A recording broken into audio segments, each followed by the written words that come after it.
engagement framework, teaching and learning framework, and the new battery facility on the hill. So it's looking very, very positive. We have a study team. Some of the members are here today. Lisa Brown from the community with the Celebratory Association, Jenna Rosales and Max Liberon, professors, graduate student Laura O'Brien, our public policy intern at the Harris Center, who's our project manager, Taylor Stocks, and another community member, Dan Meads. So we've been working all semester. We've been doing focus groups around campus. We've met with some of you. We've been out in Corner Brook, up at the Labrador Institute, trying to make it a campus-wide event project.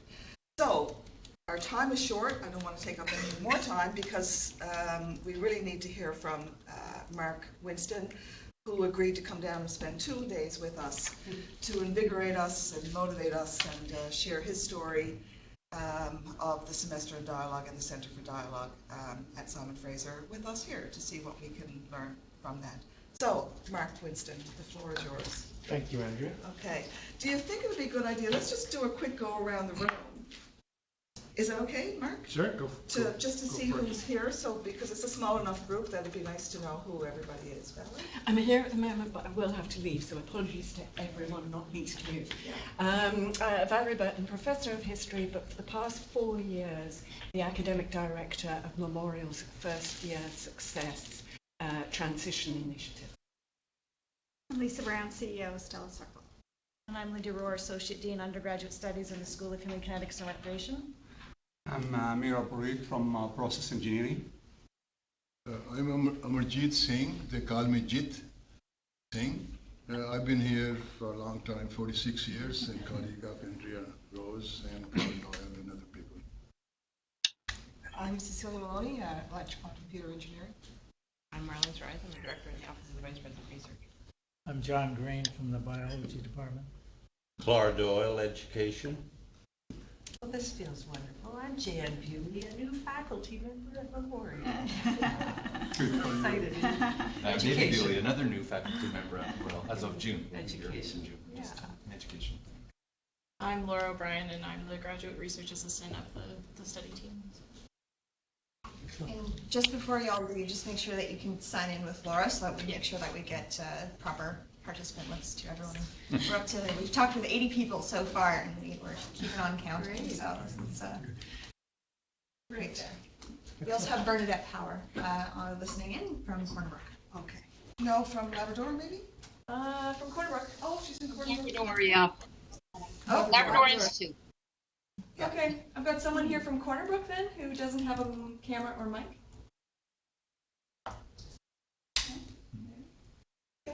Guess we'll find out. Okay. Well, I will talk into the void out there for whoever else is listening besides you guys. Andrea made it sound like I was being very generous by accepting your offer to come out here, but I'm feeling that it's your generosity that I appreciate. It's been a wonderful trip. My third trip to Newfoundland, Labrador, and every time I've been out here, I've just absolutely thoroughly enjoyed myself. It's just been wonderful to get to know so many of you and see the beautiful Newfoundland landscapes and just the beautiful life everybody has out here. Andrea and I at one point had thought about doing semesters in dialogue that we were going to call Coast to Coast, in which we do half of it on the West Coast and based out of Vancouver, and half of it here in Newfoundland based out of St. John's, but getting around the areas. And that's, if your semester program does go ahead, hopefully down the road we may get a chance to actually do that. My motive for that was entirely selfish. Get yet another opportunity to come to Newfoundland. So, what I'm going to do today is talk to you about our semester in dialogue. And I'm going to start in an odd way by reading a little bit from my book, Be Time, and then go into talking about how our semester works, how it's structured, just tell you a number of stories. Because we're a small group, normally I just talk for the next 45 minutes or so and then take questions. But we're a small group, and if any of you have questions along the way, maybe give me 5 or 10 minutes to get started, but after that I'm happy to slow down and interact, and answer any questions. Then at the end we'll take some time, as long as you'd like, to have a bit of a discussion and see what else might be on your mind. Yes. Sorry, it's Willow Davis in Corner Brook who's joining us. Hello, Willow. We're not sure where I'm looking, but that's another thing that really blows my mind about Memorial is how adept you all are at this video conferencing stuff. We are not that far ahead at this at my university. By now, the system would have broken down completely, and we'd have a lot of frustrated people on the other end. I'm going to start by reading from my recent book, Bee Time: Lessons from the Hive.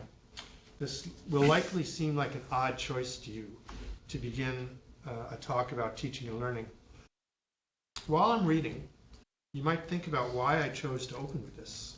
And then I'm going to completely switch gears and really talk specifically about the semester in dialogue. But if you don't get why I started with bees at the beginning, you will at the end, because I'm going to come back and read a short piece that I'm sure will make it clear if you're not aware already. So this is a little bit from the prologue of Bee Time: Lessons from the Hive. Walking into an apiary is the simplest of pleasures, replete with smells, sounds, sights, tastes, and textures. An experience sensual and riveting, intellectually challenging and emotionally rich. Time slows down. Focus increases. Awareness heightens. All senses captivated.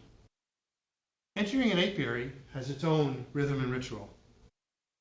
Lifting my smoker and walking into the yard is a moment totally in the present, but also connected to innumerable visits to other apiaries, memories of friends and fellow beekeepers who shared long days with the bees, periods of tedium and hard physical labor, and a few glimpses of wisdom. It offers moments of understanding when the marvelous complexity of our usually unfathomable natural world is revealed, moments whose memory can still take my breath away. My first breathtaking bee moment was a much anticipated apiary visit, but turned out to be nothing like I had expected. My advisor had just received a grant to study Africanized honeybees in South America. I heard the South America part, thought bees would do just fine, and found myself in July of 1976, walking into an apiary of killer bees in French Guiana. I had little experience with bees beyond a few brief trips to the university's Kansas apiaries, and had no idea what to expect. I'd flown from North to South America the day before, a grueling set of flights from Kansas to Miami to Martinique to Cayenne, French Guiana, and was disoriented. I entered the apiary fully protected from what I thought would be an onslaught of wrathful bees, wearing a layer of clothes and an overall bee suit over that, veil and gloves. I removed the lid of the first hive. The bees were unexpectedly calm, gentle, going about their business. I began paying attention to what was going on in the beehive as my fear dissipated. The gloves came off, then the veil. I pulled the frames out one by one to inspect the combs. It was one of those moments in life when everything shifts. It's a full body experience being among the bees.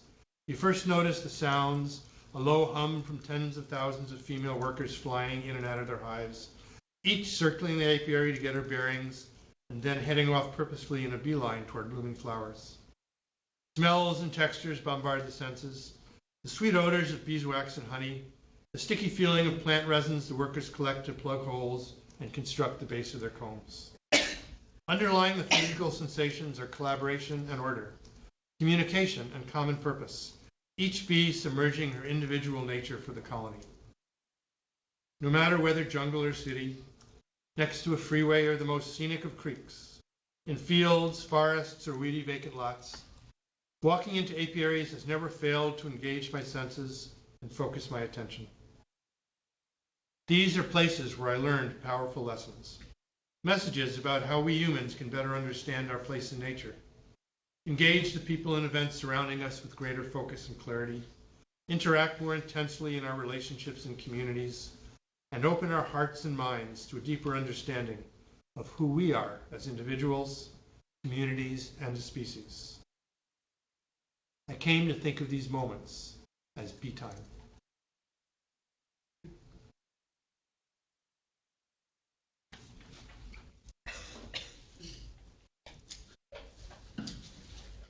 Our semester in dialogue program began because of this building, the Morris J. Wass Center for Dialogue. In the year 2000, 2001, somewhere around there, the university had taken over an old bank building in downtown Vancouver and had renovated it as a center for dialogue. This is the Asia Pacific Hall, kind of the core central meeting room. 154 people can fit around there. Everybody can see each other, talk and dialogue. But like universities normally often do, they build buildings without really thinking about what's going to inhabit them. And we really had no programs going on. And I was particularly interested in developing programs for undergraduate students because they are the main mission of the university, and yet nothing had been thought of relating to the Center for Dialogue. It coincided with a time in my own life when I was really questioning the way I was teaching. I'm a pretty good lecturer, and I'd given easily a gazillion lectures and classes, and I was good at it. I could get up in front of 500 students and teach them what they needed to know from the field I was teaching.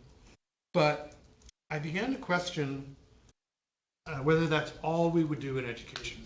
It became interesting to me to explore the idea of what does it really mean to experience your education. I was also concerned about the undergraduate students that I met who just seemed to be they just weren't performing at the levels to which they were capable. Yeah, they would go to class, and some of them would get A's, and some would get B's, and some would get C's.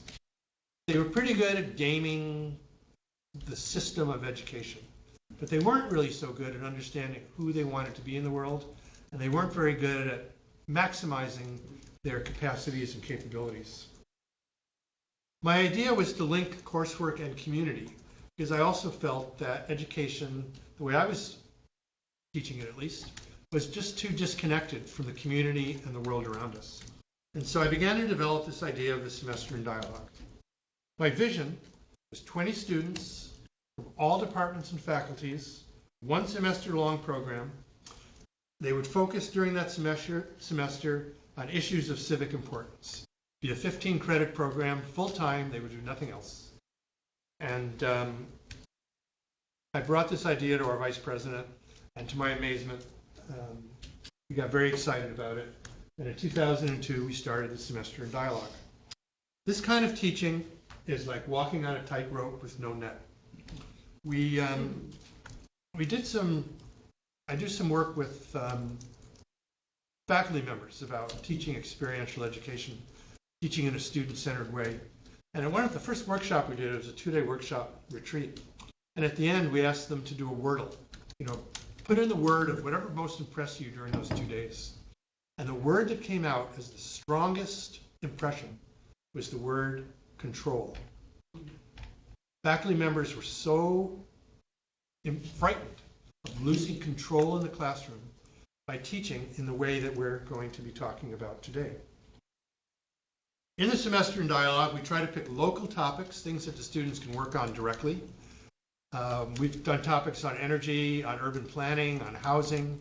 We've done topics on art and community. We've had topics on indigenous issues. We've had topics on politics, imagination, citizenship. Every semester is different. We hardly ever, every once in a while, we repeat. I think the one we repeated the most is a semester focusing on community health. We've done that 2 or maybe 3 times, I think. But most often, each semester stands alone. There are no lectures in our program. Rather, as you'll see, students interact with a lot of guests and thought leaders, but there's never anyone getting up and lecturing to them as I am lecturing to you today. We start the first day of the semester by immediately making the program student-centered. We ask the students to interview each other and introduce each other to each other. Then we talk to them about grades. And this is a moment, this is my favorite moment in the semester. Because we say, you will get grades in this program. It's 15 credits. It's divided into 3 5-credit courses. But during the semester, the students just see it as one whole program. The University Senate and the students, they want to get grades. But what we tell them is, we are not going to tell you your grades during the semester. Grades are off the table. You will get assignments back to us with extreme comments. Well, not extreme number of comments. we're going to give you a huge amount of feedback. You're going to meet with us. We're going to give you a lot of revision kind of feedback, a lot of comments, but we will never tell you your grade. If you panic and you absolutely have to know your grade, come in and see us. We'll talk about it. And so for about 30 seconds, the students are absolutely panicked. And then it changes. You would not believe the difference in a classroom when you extract grades from the equation. Instead of competing, students collaborate. And a big part of our program is the idea of understanding what collaboration is all about. So that's an extraordinarily simple but effective mechanism to change the tone of the room. In the time I've been associated with the semester, we've probably had close to 800 students. Only once did a student come into me and ask me for a grade. And by the end of our conversation, I said, okay, if you really want to know your grade, I'll tell it to you. And they looked at me and said, no, I don't. So they do get grades, but it happens at the end. So what do we do with the students?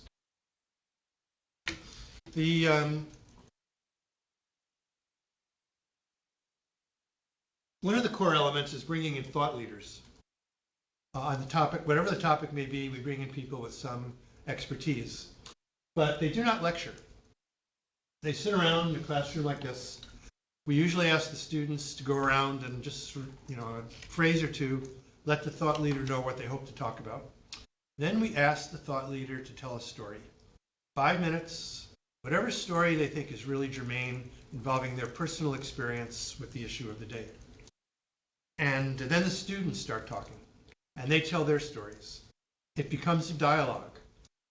In our society, the word dialogue usually means I get up here, like at this moment we are not having a dialogue. I get up here, I talk to you, you have a chance to ask me questions. That's a really typical dialogue. That's not what we do with the students.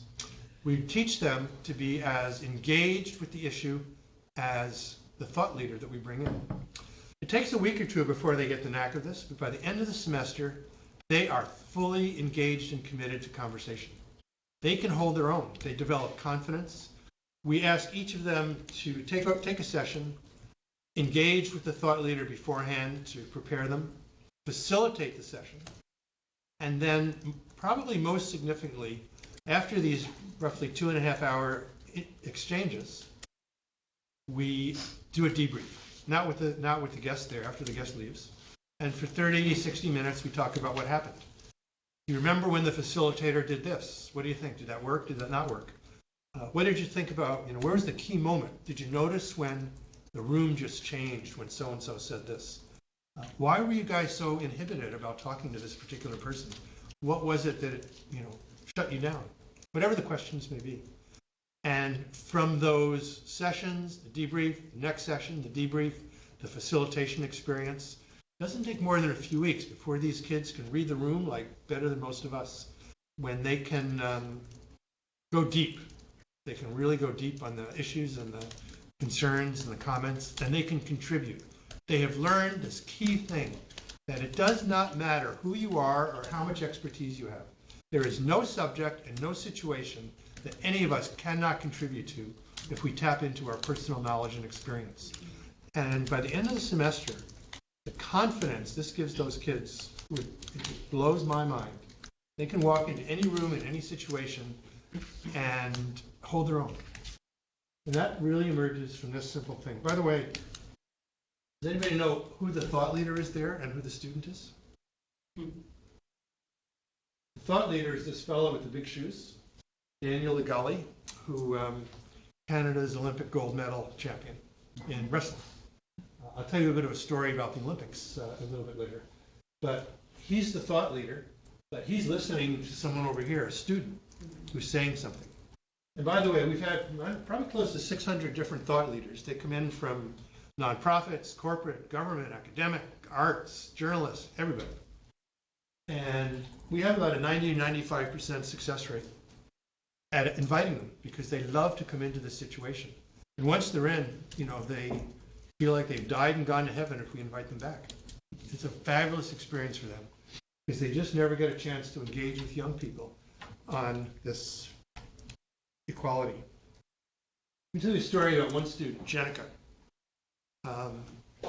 Jenica was a kinesiology major, and she was in a semester in dialogue on sustainability. She came in to see me about a week into the class, sat down in a chair, and burst into tears. She said, I've got to quit the program. I don't know anything about sustainability. Everybody else seems to know so much more than I do. I'm completely at sea. And I looked at her and I said, Jenica, can you tell me a time in your life when you experienced sustainability? And she thought for a minute and she said, well, a couple of years ago, I went to Africa on some student exchange program. She was working in a little village, and she remembered, she told me the story. I'll keep it short, but it was a beautiful long story about her being in this village, and she had some underarm deodorant, and it ran out, so she threw it out. And a couple of hours later, she saw some children playing with the empty underarm deodorant can, or pack bottle, whatever it was. And it just suddenly struck her how much more, how we think about garbage and refuse, and how people in other parts of the world think about garbage and reuse things. And for her, it was a stellar lesson in sustainability. And I just looked at her and said, Jenica, you came in here a few minutes ago. You told me you know nothing about sustainability. You just told me the most beautiful experience you had. And the light bulb went on for her, that she could use her personal experience to participate in conversations. She took that story, by the way, and ended up publishing it as an op-ed piece in the Vancouver Sun. We, in bringing in thought leaders, we're very careful to make sure students see all perspectives. This is a semester in dialogue. Dialogue is about listening, it's about understanding, it's about hearing other people's stories. It's about suspending judgment for a time at least, in order to really understand where people come from. So, for example, in a semester on energy, we would bring in people on an issue like the tar sands or the oil sands, depending on where you sit. We would have people like Andrew Nikiforuk, a fabulous Canadian writer, who actually taught not in this semester, but in a different one. And he writes about the tar sands, the oil sands, the gas and oil industry in a very, very critical way.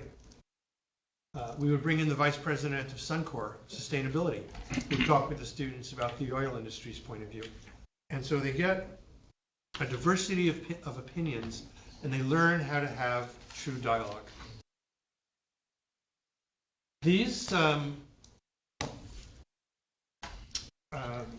stories that they hear and the diversity of people that they see can have profound personal impact. I want to tell you about Deb. Deb, first semester in dialogue actually in 2002. Deb was, we were having a conversation, 20 students, and one of the other students mentioned that she was part of a nonprofit environmental group that was wrestling with an issue about whether to apply for a grant that they were pretty sure they could get for a lot of money for their work from Shell Oil. But the group was very much anti-Shell Oil because of its what they viewed as the issues that Shell Oil caused in Nigeria. And so Susanna was describing this dilemma they were having, and Deb, who was sitting over there, I could just see her getting more and more agitated. And finally, I just had to turn and say, Deb, you look like something's on your mind. What's wrong? And she just looked at us and she said, it was my grandfather who brought Shell Oil into Nigeria. And she went on to tell us a story about her grandfather and how she and he had a complete break, a complete split. She ended up actually picketing his house as an anti-Shell Oil demonstration. And she was really angry. But this was a breakthrough moment for her because she had begun to see that there really are nuances and issues. And she approached her grandfather, finally, and called him up. He was in England, where she was originally from. And they began talking. And she discovered that her grandfather, who she viewed as the evil empire, evil incarnate, had very mixed opinions himself about the role of Shell Oil in Nigeria. And he went on to describe to her how he went into Nigeria as the head of Nigerian Shell Oil. with the hope that it would bring economic development and jobs. And over time, he saw the environmental impacts, he saw the destruction of culture, and he was just, very torn between his original ambition to what he thought would be to do good and what actually happened. And they ended up having a personal rapprochement, is that the right word? They reconnected. And they rekindled a much healthier relationship. But for Deb, this was like a moment in her life that she looks back on, because that was the moment she stopped being so angry. And this is a very common phenomenon in this semester. Students come in angry. They're angry personally because of something that happened in their families. They're angry politically, environmentally, and they just get less angry. And they learn to take that anger and not dismiss the importance of the issues they're angry at, but they learn how to move ahead and use that as a stimulus to deal with it. Deb went on to found one of the world's most effective organizations on adapting to climate change, called ACT, A-C-T. It's actually based at Simon Fraser University, and it's been working all over the globe, but particularly nationally in Canada, to develop adaptations to climate change. So Deb took her anger and she moved it into a very positive direction.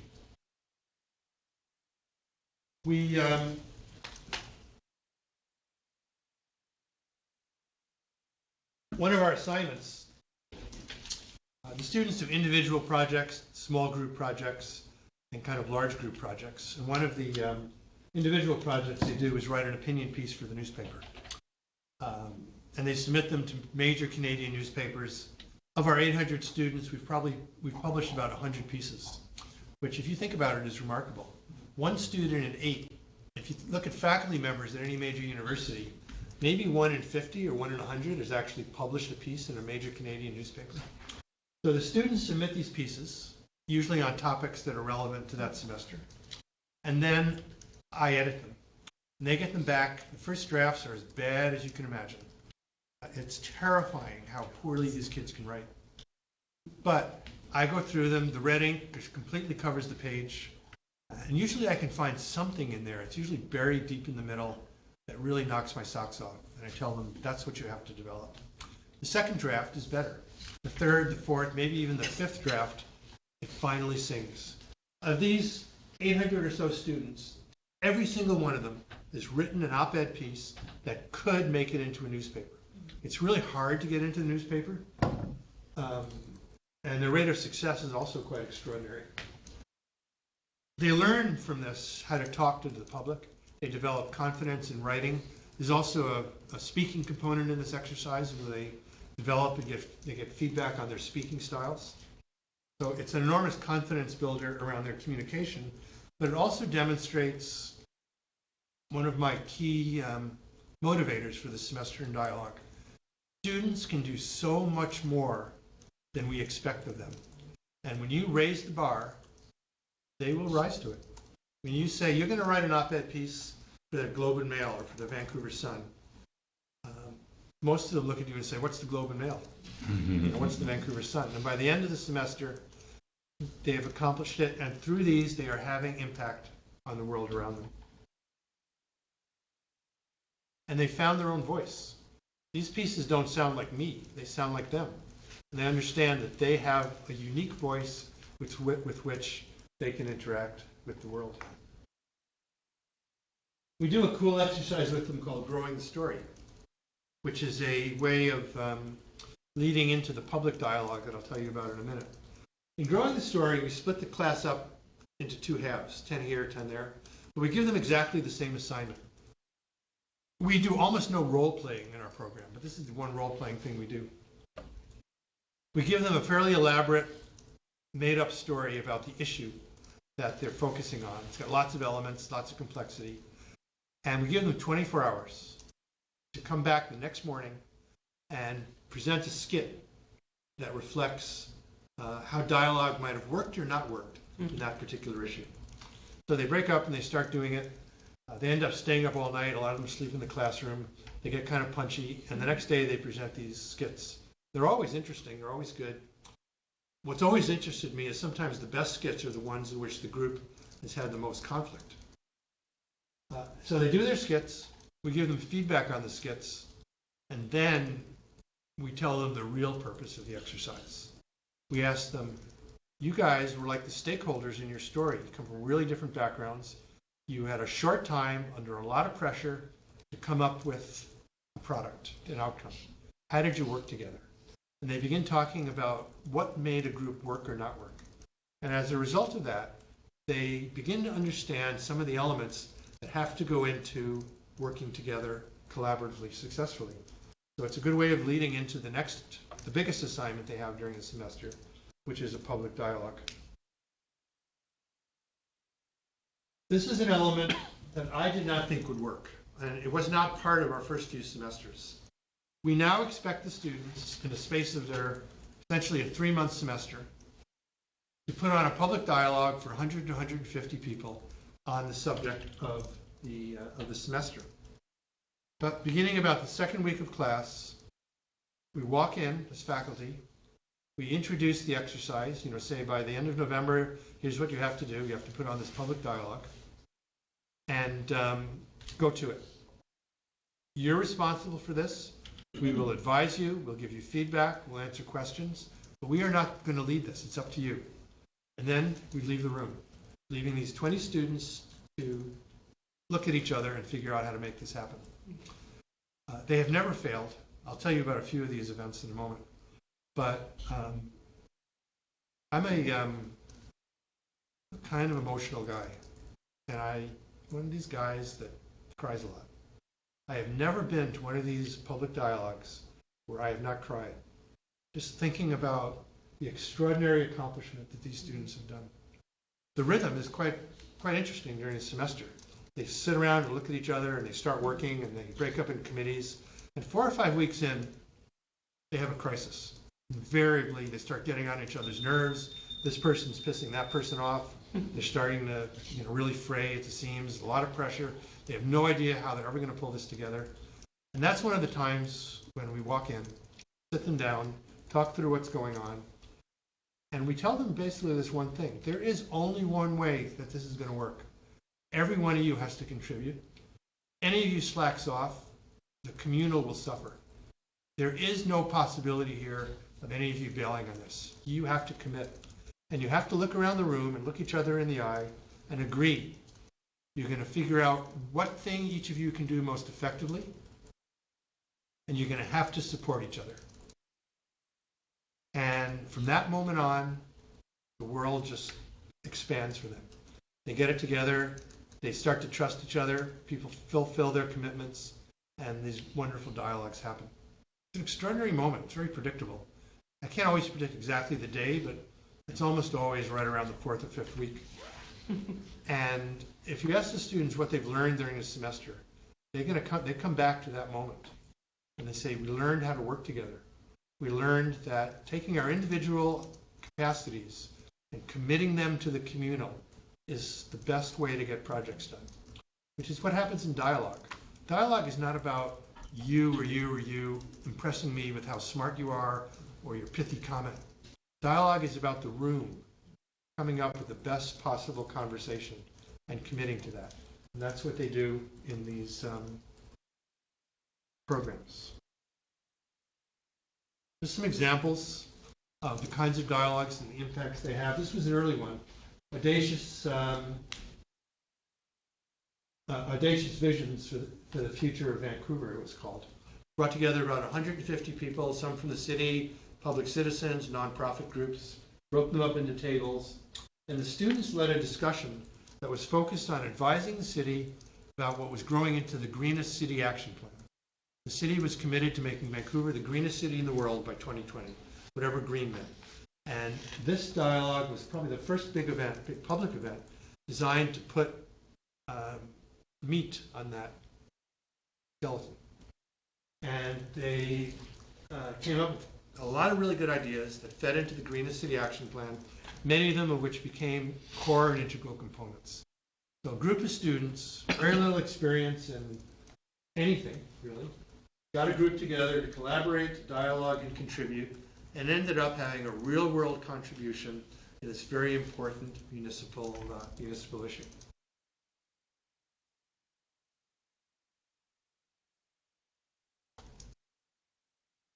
perhaps the most challenging, well, maybe one of the most challenging dialogues put on was around the Olympics. Vancouver hosted the 2010 Winter Olympics, and it was quite controversial in Vancouver. And what developed was a real conflict between the organizing committee and Tourism Vancouver and the government and the economic interests and anti-poverty activists who thought that communities were really going to suffer because of the Olympics. And about the students in this semester, the semester was designed to focus on the legacies of the Olympics, what was going to be left behind for communities.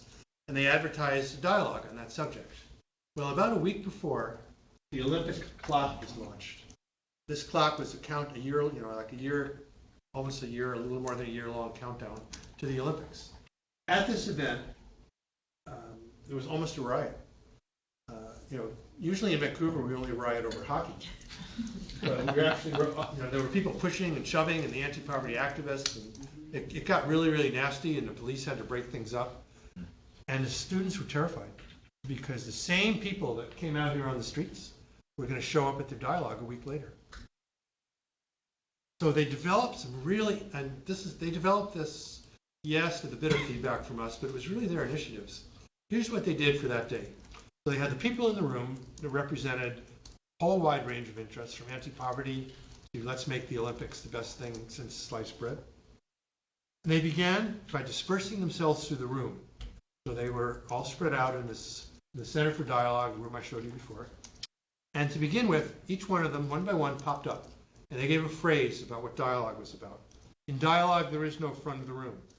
Every person here is as important as the next. If we come away with a better understanding of another perspective, we know dialogue happened. Dialogue is about collaboration.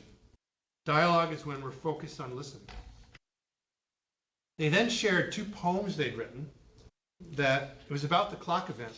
And the poems really revealed their own vulnerability and how terrified they were that this event that they were hosting was also going to get out of hand.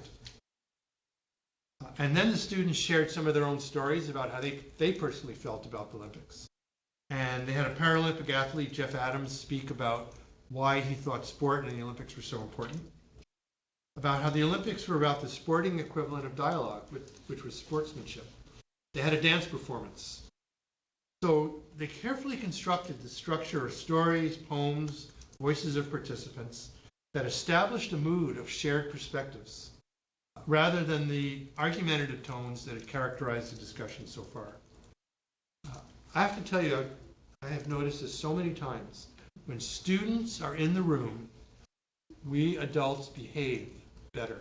We are really embarrassed to interact with each other the way we sometimes do when we don't think somebody like a student is watching. It really changes the tone of the room. Our Center for Dialogue, which does a tremendous number of public events, always has students involved, in part because it's so effective at making people a little less, well, it makes us all nicer, having students in the room. So after this beginning, they broke out to breakout groups, discussed some very specific issues, came back with recommendations. There was a surprising number of outcomes that were implemented. The organizing committee of the Olympics decided to incorporate representatives from anti-poverty and First Nations communities in the organizing committees. There was an increased focus on environmental, cultural, social legacies, and a lot more effort on the part of the organizing committee and Tourism BC and the government to explain the positive outcomes. I want you to think about this for a minute. In the space of a day, the students set a tone that trained and highly experienced facilitators often fail to achieve. What was remarkable was not so much the dialogue itself, as that it was conducted by a group of undergraduate students from diverse disciplines, used to being passive in class, absorbing lecture information, with no background in facilitation, no expert knowledge about the Olympics, no confidence or experience in public settings. They'd accomplished what no one else in the city had been able to do. Bring together people that were pretty much ready to, violently interact, push each other around, have these terrible interactions we had seen the week before. And as a group, they did that. And as individuals, they'd become engaged, effectual, skillful, and well-informed. Yes, you had a question? I just wondered, for the participants for this or any of the events, are they invited? Is it an open invitation? Is it by Usually, yeah, the question was about where the participants in dialogues come from. Usually a mix. They invite individuals, representatives, organizations that you might call stakeholders, people that we know have an interest. But they also open the event to the public, so anybody can come. Let me tell you one more story about this event, because it was the most remarkable moment I've ever seen in any dialogue. There were some people there from the street. Our university is very close to Vancouver's downtown east side, Canada's poorest postal code. A lot of people on the street with mental health issues, addiction issues, homeless, extreme poverty. And there was an individual in the room who, I don't want to diagnose him, I'm not a psychiatrist. I would say he appeared to be schizophrenic or psychotic.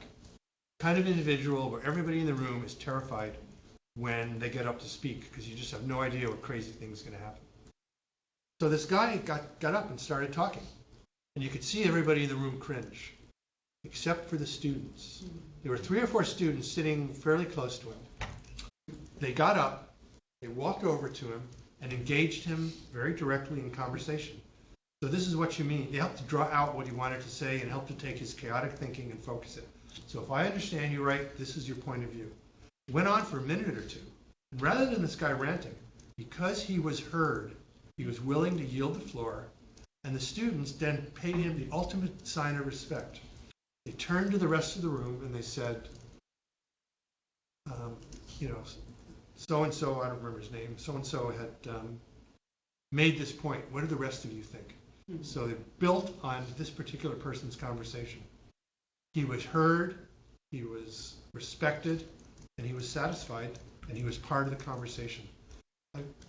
I've never seen a moment like that. I've seen moments like that, but this was the one that stands out in my mind. And this was a group of students who had learned enough, but intuitively reached into their place of compassion rather than their place of argument, which is one of the things you learn in our semester in dialogue. It was quite extraordinary. We did another event called Conservation, local nearby city of Burnaby, focusing on energy issues. How can Burnaby become, reduce its energy use more sustainable energy? And there were people in the room, CEOs, business owners, residents, government, quite a good mix of the audience. And they did come up with a number of wonderful ideas. But what I want to tell you about this particular event was the way we introduced art. When you have breakout groups, the horrible moment comes when people from each of 10 or 12 breakout groups get up and report out. You've all been there, right? And they talk, and it's time for lunch, and it's going on, and they feel like they have to tell you every little thing that happened in their breakout. It's one of life's, the only moment I think of that's more horrible is the dread panel. So the students came up with an idea to liven this up. They said, we'd like to ask each breakout group to present the single most important outcome of their conversation using an art-based method. Poetry, a song, a dance, a skit, miming, a collage. They had a number of different ideas. And I looked at them and said, that's not going to work. You can't do that. That's stupid.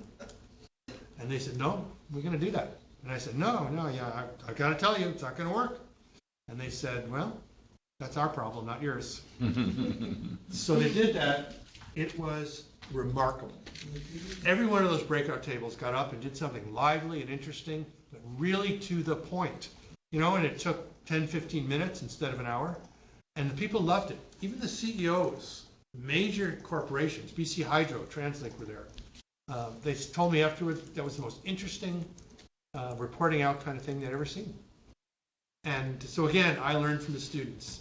We adopted this idea many, many times since then in many of our Center for Dialogue activities. So great example of what we can learn from the students. Through these public dialogues, through the thought leaders that come in, by the end of the semester, the students have established networks, and they can call people up and say, you know, I'm looking for work, I'd like to have coffee, you have some ideas. They've made relationships, and so many times these relationships grow into jobs for them. So it's kind of an unstated part of our program, but the network that these students can draw on afterwards and the confidence they have to engage with the individuals in those networks is an extraordinary outcome for them individually from the semester in dialogue.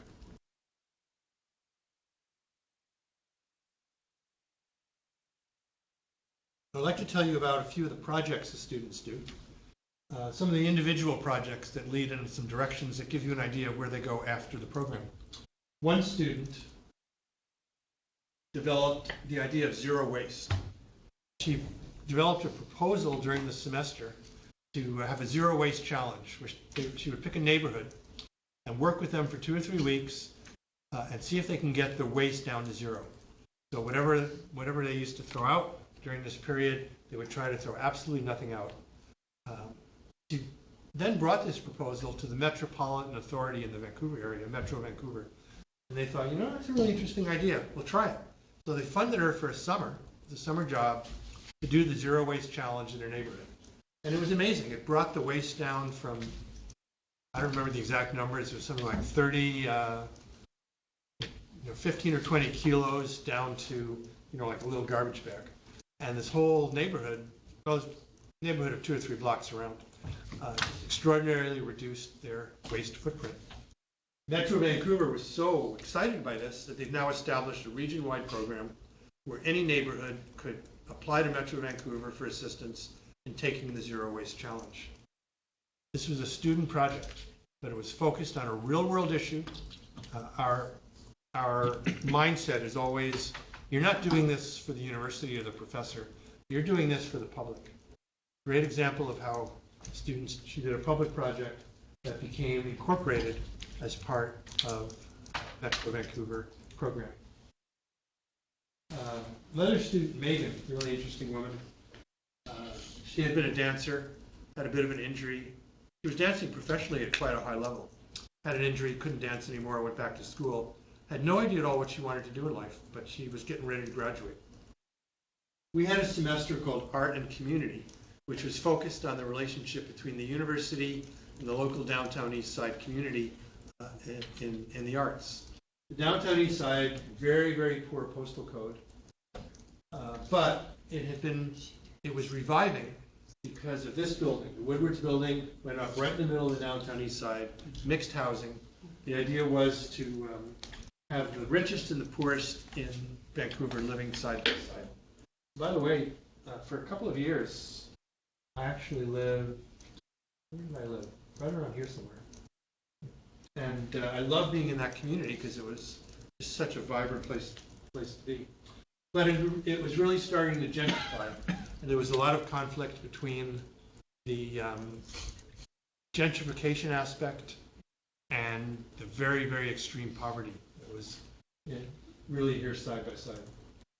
So the students wanted to put on a dialogue that represented all these interests. And in order to do that, they had to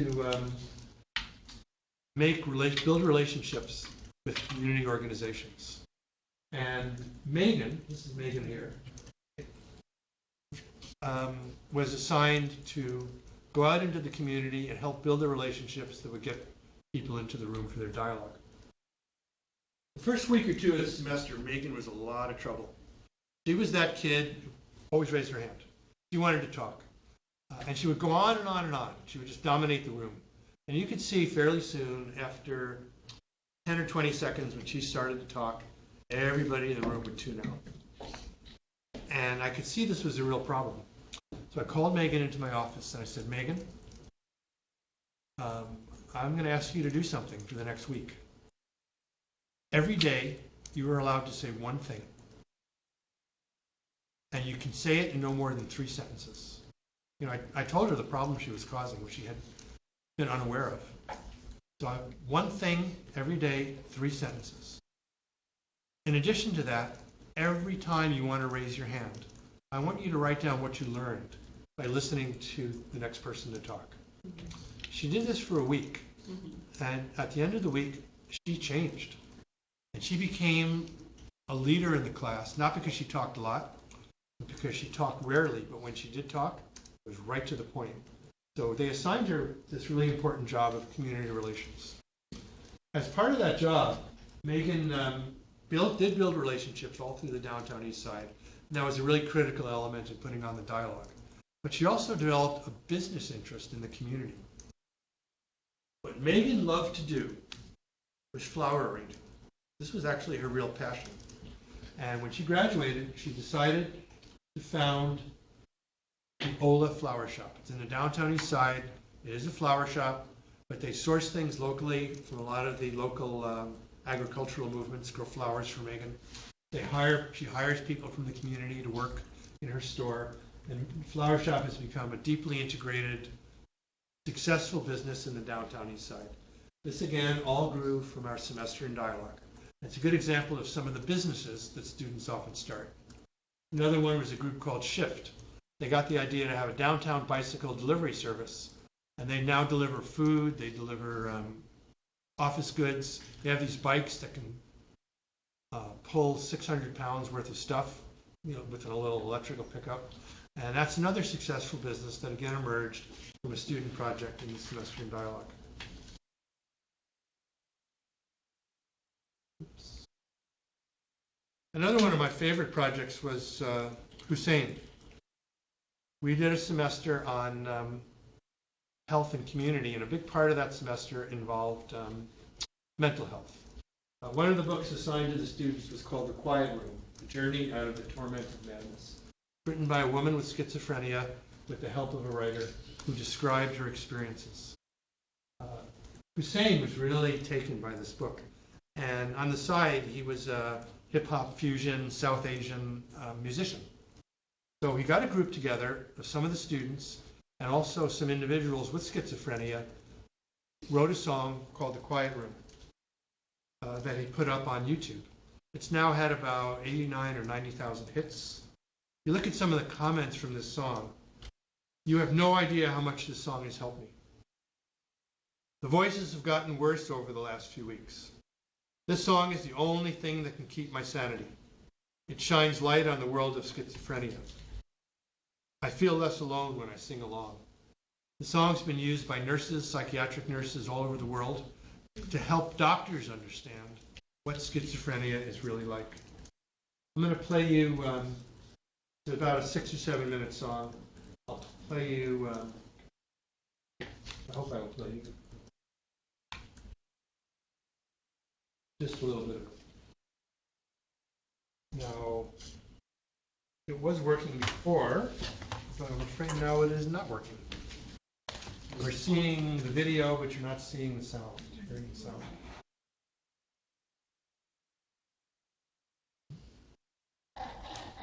We have hope though.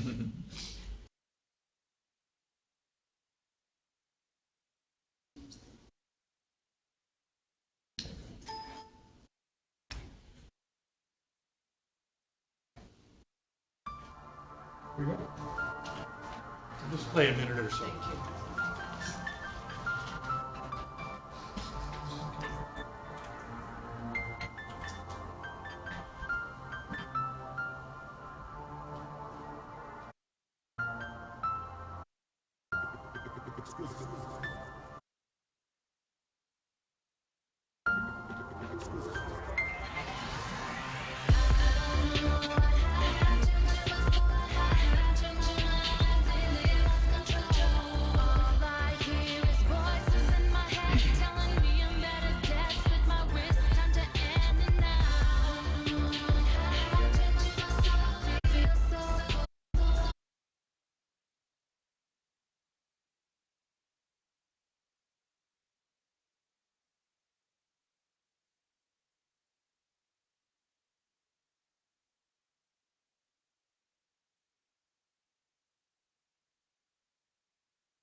you.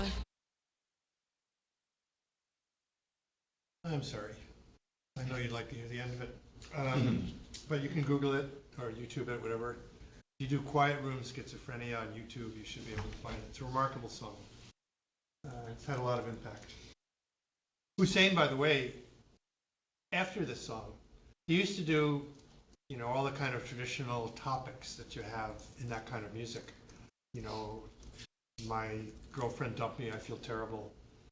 And he moved into the political. He's now written a lot of politically focused songs with the same kind of depth as this piece about schizophrenia, again inspired by his experience. Another student project that a small group did, called Keys to the Streets. They started putting pianos out in the streets of Vancouver. And that's the mayor of Vancouver there playing, by the way. And they were out all summer long. The first one was down in our False Creek area. People would gather around. It was just spontaneous communities would pop up. Now there are probably 50, maybe more pianos all over Vancouver every summer. They find somebody nearby local who can cover it up at night so it doesn't get wet. And other than that, all the pianos were donated. Easy care, just out there in the community for people to, and it's livened up the streets. There are days when I walk around Vancouver and I come across 3 or 4 of these pianos as I'm walking. And it's just a wonderful element. And this was, again, a student project. It was part of our, oops, go back. Yeah, so I think I'll pass on this and just keep going. We also do a lot of mentoring in the program. Not to worry, I'll just have a few more things to say. We do a lot of mentoring in the program. Just to give you a couple of examples of how this one-on-one relationship between a professor and a student can be so powerful. John. John's a student in our semester in dialogue who was studying to be a doctor. He wanted to go to medical school. He would come in to see me every single week. And instead of talking about wanting to be a doctor, he would talk about hiking huts. He had spent a year traveling around the world, going to places like Nepal and New Zealand, where he would go from hut to hut. And he developed this idea of establishing a trail system of hiking huts that included environmental education. So you go from hut to hut, but in every hut you would learn different things about the environment. So he would talk about that, and then he'd come back and see me the next week, and he would talk about that. This went on for 4 or 5 weeks. And finally, I said, I don't usually do this. I don't usually give advice. But I said, John, I have to ask you a question. Every week you come in here and you talk about hiking huts, and yet you tell me you want to be a doctor. What's going on? And he said, well, you know, my dad's a doctor, my mom's a doctor, my cousins are doctors, my grandfather was a doctor, my uncles are doctors, my great-grandfather was a doctor, so yeah, I got to become a doctor. And I said, you wake up and smell the coffee, John. You don't want to be a doctor. You want to make hiking huts. And the next week he came back and he said, you know, I've never actually had parental pressure to be a doctor. This is all me thinking. I'm going to do this hiking hut thing, and I've just applied to Dalhousie University to do a master's degree in business and sustainability. So he went out to Dal, got his degree, got hired by the Nova Scotia Department of whatever to build hiking huts. He's now in the Yukon doing similar work, connecting people with the environment, doing what he loves. Another really good example of a woman who completely changed was Mahina. Mahina wanted to be a molecular biologist. From the time she was young, she wanted to be a scientist. She was an A+ student. She was one of these students who had gotten in hard science courses, no grade except maybe once she got an A, otherwise just absolutely straight A+. And it happened so often. She came in, sat down in my office about halfway through the semester and said, I don't want to be a scientist, I want to be an artist. And she proposed to me the idea, and she was crying. It's, you know, it's kind of typical in my office for people to cry. And she said, I'd like, instead of that, what I expected the first semester was the students would write a 3,000-word magazine article as their final individual project. And she said, I don't want to write an magazine article. I've never done a painting before. I want to do a painting. And I was a little hesitant because I don't know anything about painting. But I agreed. And she went on to do this painting. It's about human interactions with the earth. And one of the interesting things about it was she started out with a very angry feminist perspective. And in doing reading and evolving this painting, she developed a much different perspective about how all elements of humanity, what you might think of as male and what you might think of as female, or what you might think of as anywhere, any other kind of gender basis, was not really the issue. It was about how we all work together. And this is a painting she did. I had it hanging in my classroom for about 10 years. I don't know if it's a good painting, I don't know if it's a bad painting, but it reminded myself of what students are capable of. And it also reminded me to stop thinking about words. Words are me. I write. I'm a writer. I've written books, and this is what I do. But for the students, sometimes art is much more effective. And now we've had students that have gone on to do one-person shows. We've had students that have gone on to do happenings. We had students for a final project who did a guerrilla action where they invited everyone they knew at 2 o'clock in the morning to come to this parking garage and look out at a parking garage across the street. And across the street at 2 o'clock in the morning, they showed up with a truck. And the truck had sod in it. And they put sod down on this parking garage, and that was their final project. They've done dances. They've written songs. You saw me sing song. They've done sculptures. They've done videos that they've entered in competitions and sometimes done fairly well. They've done multimedia sort of things. Their final projects are now inspired by Mahina, quite diverse. What's really critical in all of this is reflection and debriefing. We work with the students individually, small groups, as a whole group, always reflecting. You reflect and debrief, and then you go on and do something else. That's how you learn. You don't learn by getting 2 or 3 brief comments back on a paper. You learn by revising. You learn by connecting and reflecting who you are personally with who you want to be in the world. By the way, I'm a bit of a sweateraholic. And the students commissioned me to knit that sweater for me. It has themes of dialogue and bees in it. I'm fond of that sweater. Just a couple of other things to wrap up. We do a lot of work, we call it the Honeycomb Project, to engage faculty with new kinds of teaching methods. We do short workshops and retreats in which we work with faculty to develop more innovative curriculum around experiential education and community engagement. Not necessarily a semester in dialogue, but many of the things that we do have inspired faculty all over the university to try different teaching methods. So we work with them through the Honeycomb Project. We've established a project called City Studio, in which the students are actually working for a semester in dialogue, but in the city of Vancouver, working with city staff to develop projects and ideas that the city might be interested in for the Greenest City initiatives.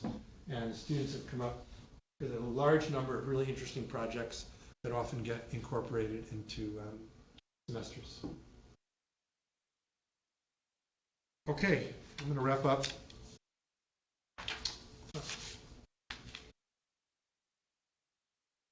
I want to finish by coming back to bee time. I'm going to just read you a short segment. If you didn't understand how bees have affected this program when I first read, I think you will when I finish the piece.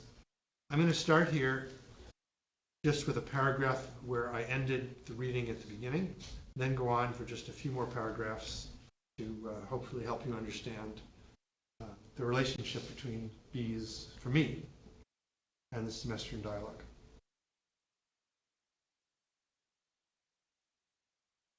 Apiaries are places where I learned powerful lessons, messages about how we humans can better understand our place in nature, engage the people and events surrounding us with greater focus and clarity, interact more intensely in our relationships and communities, and open our hearts and minds to a deeper understanding of who we are as individuals, communities, and as species. I came to think of these moments as bee time, but not then.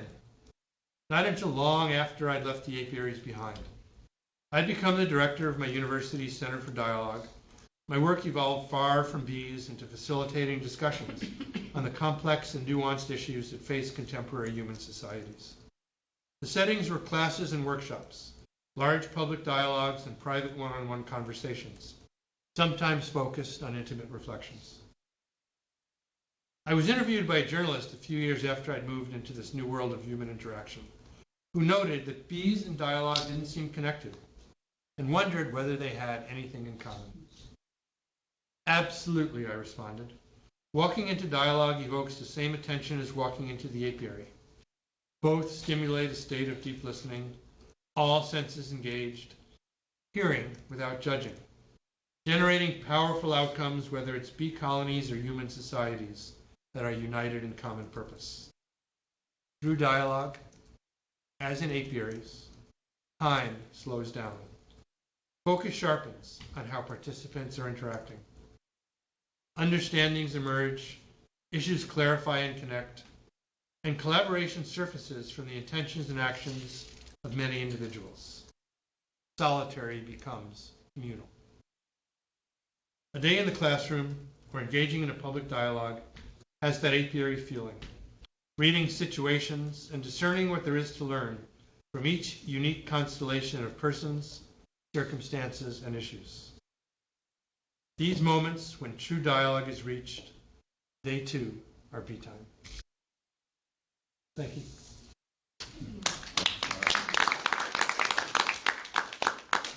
Y'all flip the lights. Yeah. There we go. Happy to take any questions or have any discussion you would like, or whatever you would prefer. Yes. I have one question. These students get used to working in a very collaborative environment.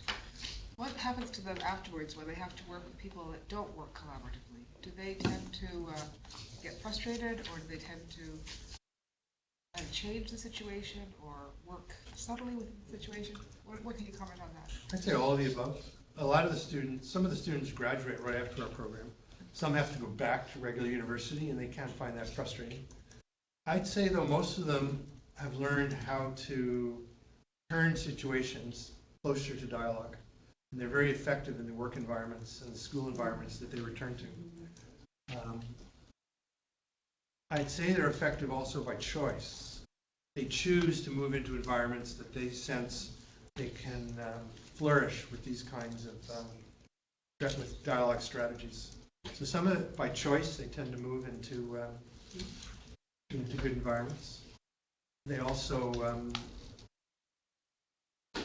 are fairly effective at reading what's going on in a situation and moving it more towards that environment. In some cases, they do get really frustrated, and they move on to something else because they just no longer want to participate in the kind of adversarial, tension-driven, hierarchical situations that can be found in some work and university environments. So all those things happen differently for different individuals. To my knowledge, we've only had one student drop out of school after our program. He dropped out because he just couldn't stand being in regular school anymore. For most of them, I think our program actually enhances school.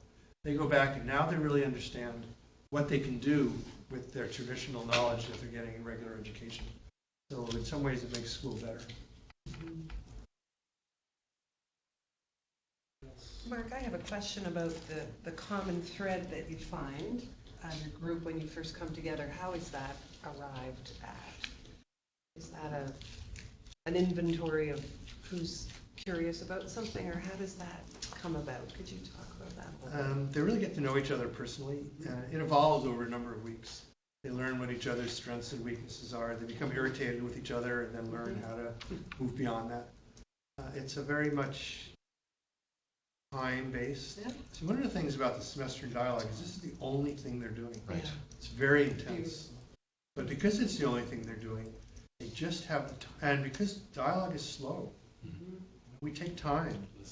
There's a lot of pauses. We become comfortable with silence. And by slowing down, they connect with each other in a much more substantive way than they would in a regular classroom. And so by the end of the semester, they really know each other well. They've learned to appreciate each other. You know, there's something about every one of us that one eventually, you know, all of us here were working together. I'd probably become pissed off at every one of you for something at some point. And I've learned over the years that that's not where I want to be. I want to find a thing I can appreciate about each of you. And that's what happens in the classroom by the end. They learn to appreciate each other. And they stay together. Many of them become lifelong friends. It's not at all unusual for, not all students, but certainly groups of them, 5, 6, 10 of them from every semester, even 10 or 15 years later, are in close contact. They're both personally and professionally connected. We've only had one marriage, so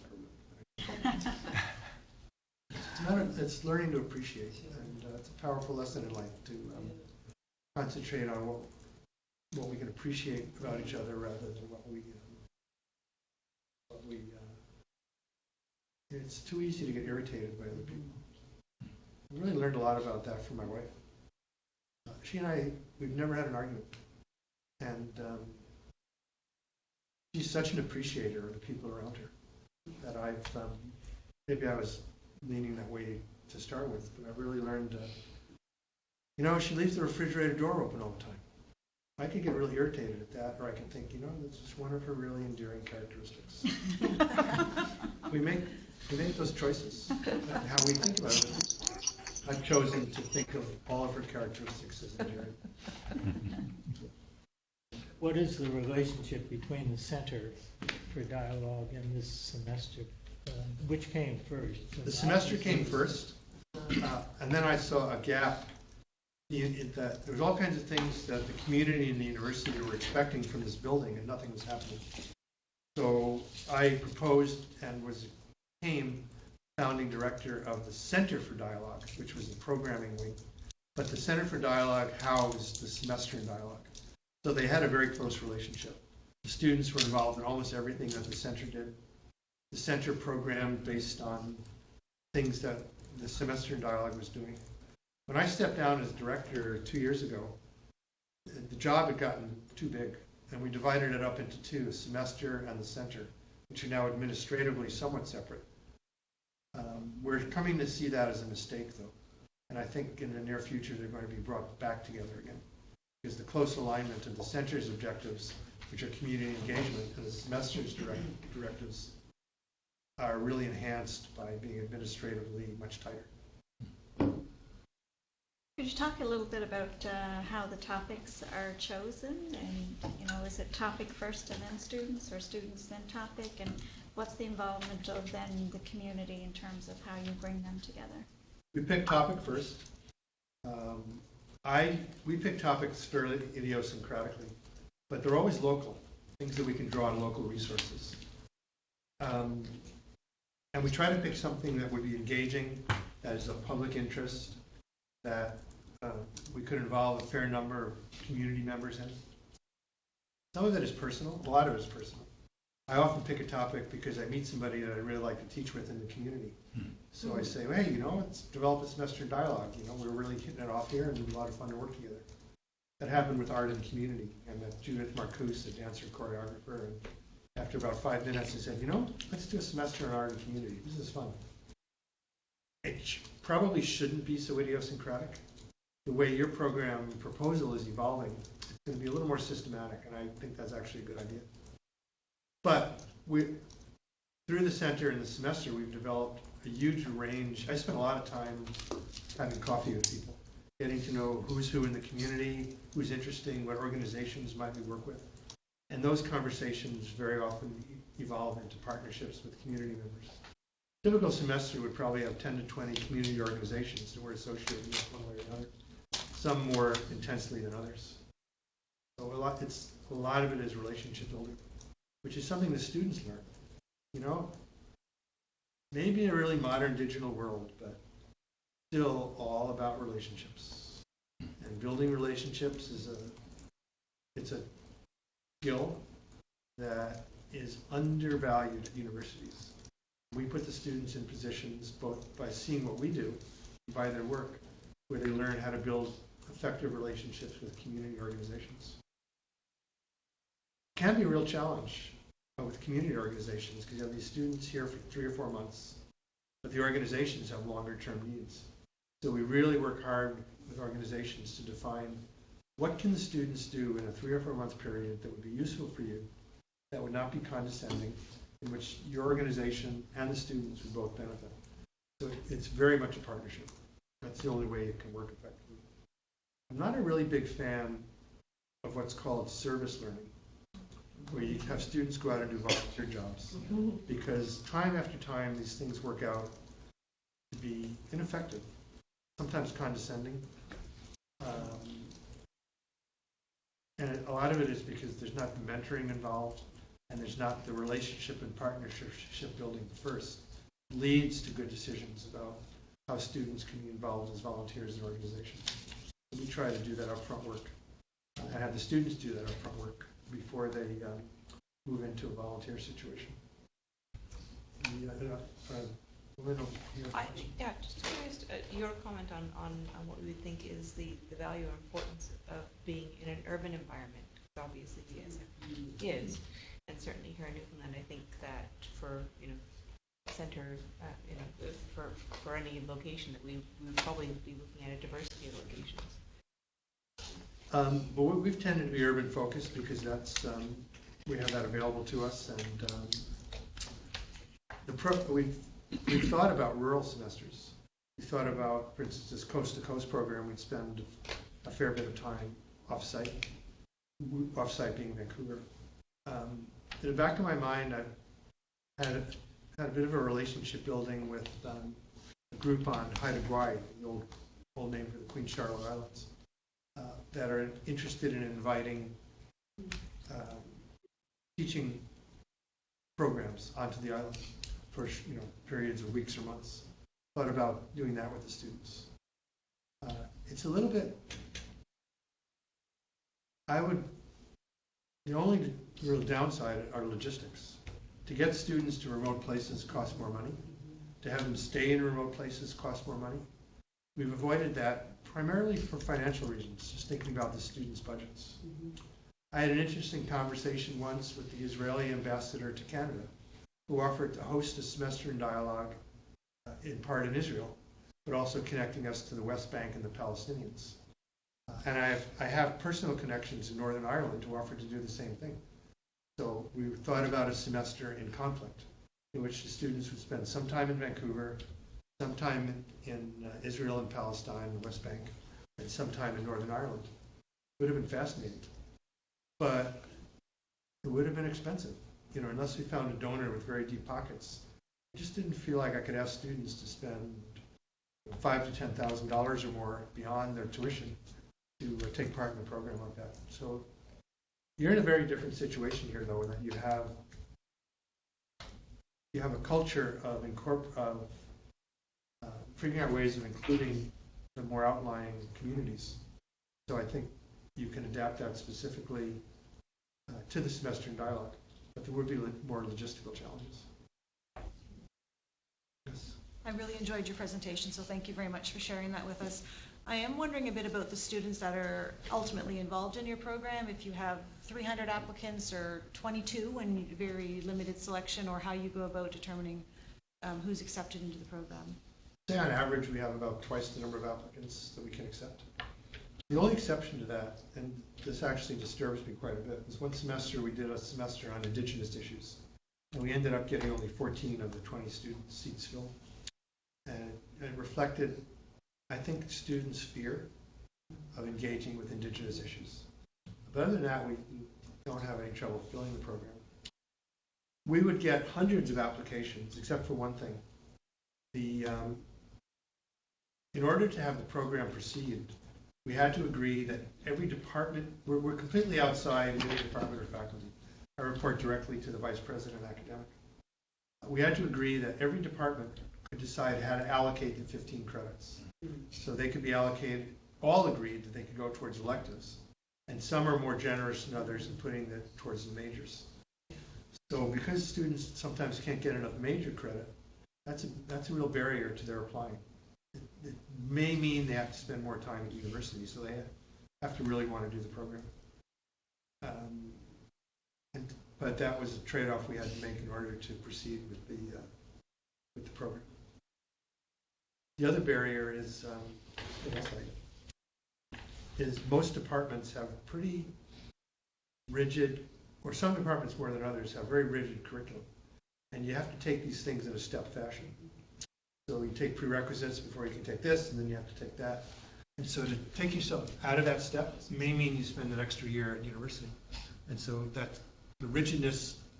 For example, in the science faculty, we get very few science applicants because science curriculum is so rigid. We get a lot of applicants from communications, which allows 15 credits to go towards the communications major. So how you allocate the credits can be a significant barrier to students taking it. But in spite of that, we get more than enough applicants to fill the courses.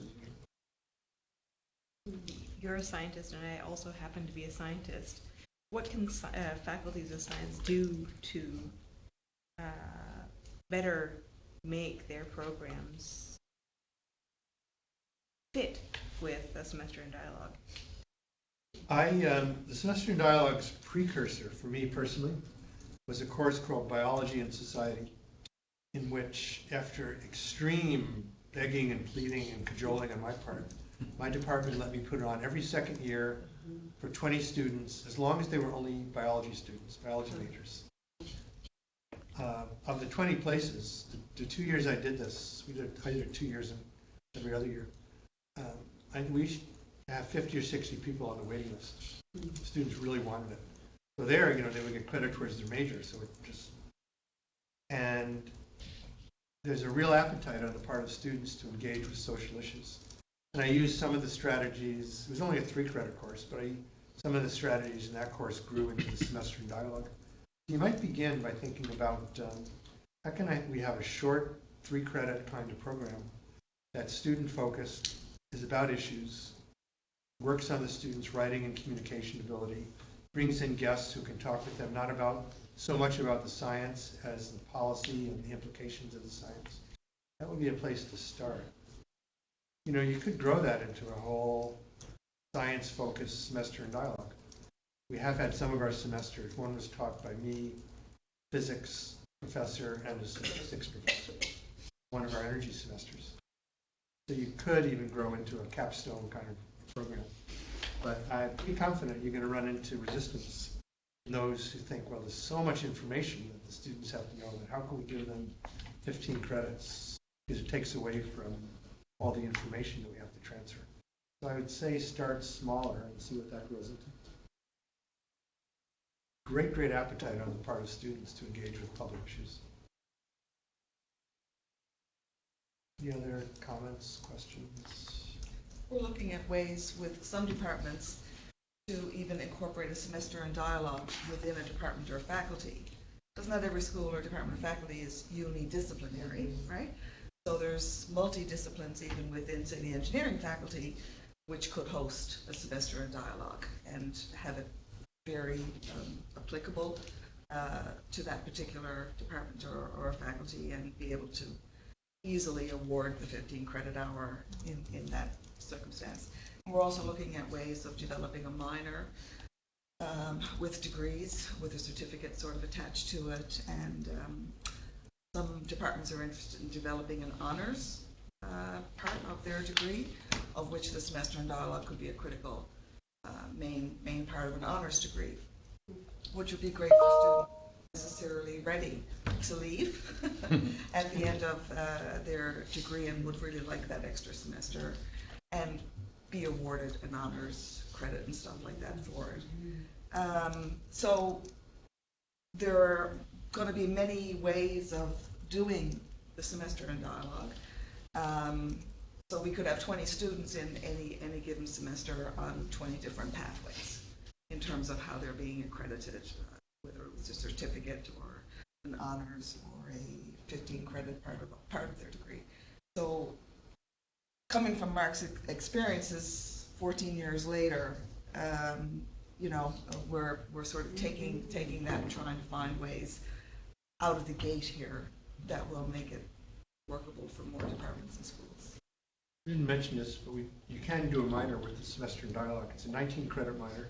You take the 15 credits and then one additional 4-credit course in our department or our School of Communications. And then with those 19 credits, you can be awarded a minor. So we have a minor option. Anything else before we wrap up? Is there a difference between engagement and dialogue? Engagement is dialogue is a way of engaging. I'd say they are a bit different. There's lots of ways of engaging. Debate is a great way to engage.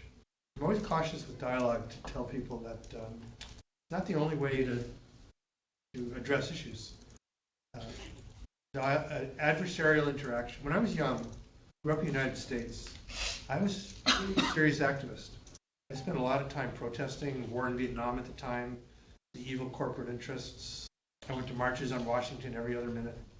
And one time we surrounded the Pentagon and we levitated it. There was probably some substances involved that helped us there. Yeah, but then as I got older, I realized that those kinds of that kind of activism, absolutely critical in bringing issues to public attention. They don't often get solved that way. And I think dialogue is a better way of resolving issues than some of the other adversarial interactions we have in our society.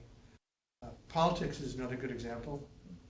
Debates are important, but to me a debate is the least interesting way of engaging.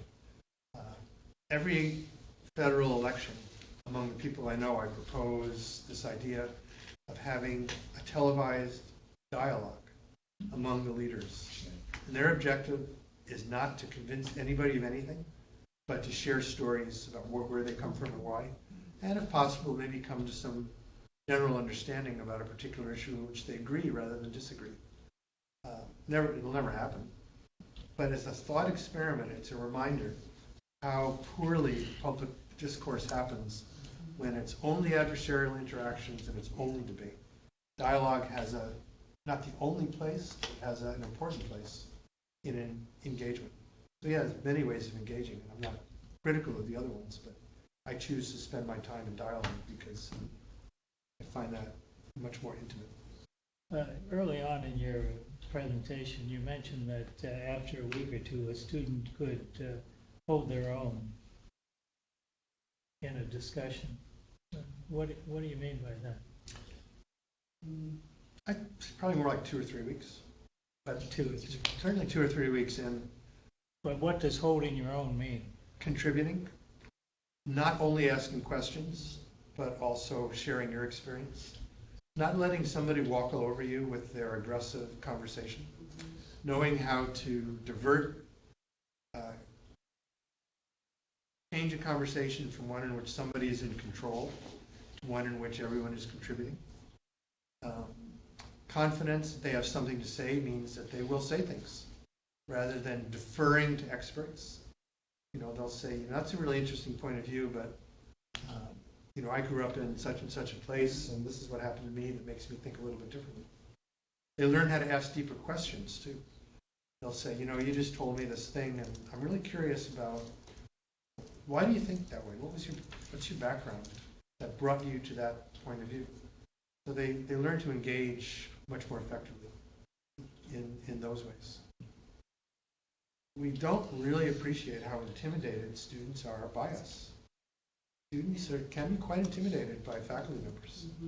And they don't share a lot of stuff.